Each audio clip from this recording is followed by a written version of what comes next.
दिल्ली में 27 साल बाद भारतीय जनता पार्टी की सरकार बनने वाली है। चुनाव प्रचार के दौरान अरविंद केजरीवाल ने जाट कार्ड खेला था। उन्होंने पीएम मोदी को इसे लेकर एक पत्र लिखा था।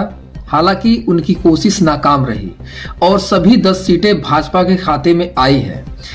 दिलचस्प बात यह है कि इन सीटों पर पिछले 2 चुनावों में पार्टी खाता नहीं खोल पाई थी।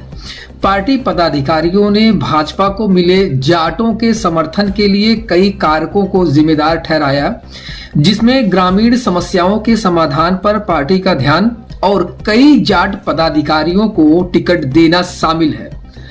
भाजपा के एक वरिष्ठ पदाधिकारी ने कहा कि जाट बहुल इलाकों में कई समस्याएं हैं, जैसे रजिस्ट्री, खस्ता हाल, सिविल इंफ्रास्ट्रक्चर और बेहतर कनेक्टिविटी की जरूरत।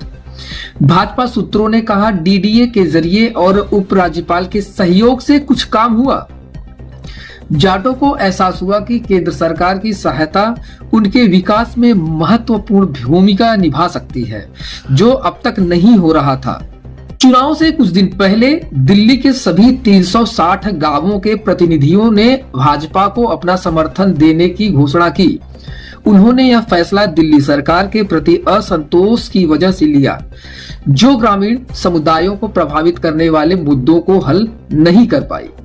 पीओआई से बातचीत में एक अन्य भाजपा पदाधिकारी ने कहा कि प्रवेश वर्मा को टिकट देने से भी जाटों को अपने साथ लाने में मदद मिली, क्योंकि इससे समुदाय खासकर युवा भाजपा के पक्ष में एकजुट हुए। उन्होंने कहा कि जब आप प्रमुख अरविंद केजरीवाल ने आदर्श आचार संहिता लागू होने से पहले अपने एनजीओ के जरिए महिलाओं को पैसे देने की वजह से वर्मा को देशद्रोही कहा था।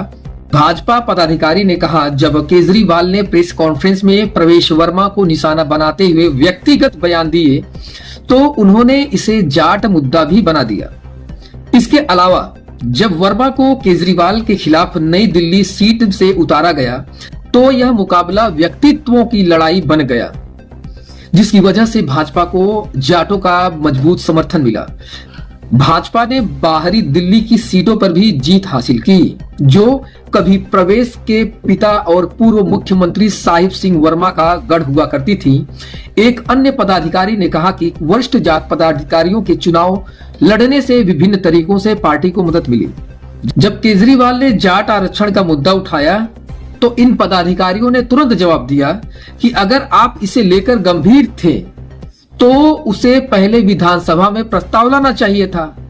जब वह सत्ता में थी उसने ऐसा कभी नहीं किया।